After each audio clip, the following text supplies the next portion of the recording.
Health P.E.I. recently drafted new operational guidelines that doctors say would require them to have a panel of about 1,600 patients and see about 24 of them a day. There are suggestions that if doctors didn't meet that benchmark, they could face financial penalties. There have been hundreds of hours of conversations between... But Health P.E.I. CEO Melanie Fraser admits those conversations have not resulted in an agreement, and the Medical Society is threatening legal action. The discussions have broken down, and I think a lot of the communication has been in the media.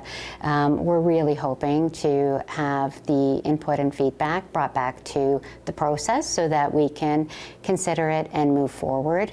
Fraser says, in fact, they're not asking doctors to take on more patients. She says the 1,600 is a maximum and one that's been in place for 9 years. And doctors who do other things, like cover emergency departments, will continue to have a lot fewer patients.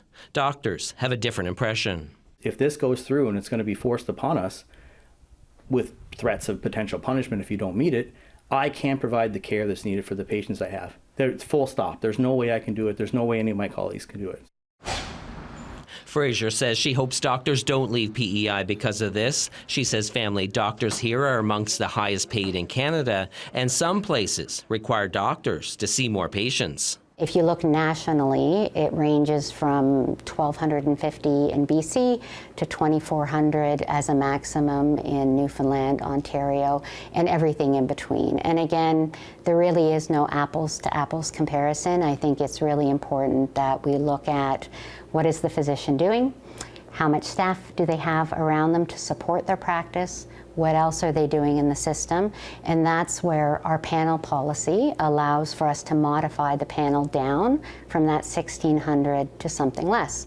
Health P.E.I. is confident it can strike a deal with doctors. The Medical Society has asked for a meeting, and that's expected to take place soon. Doctors have until mid-July to have their say.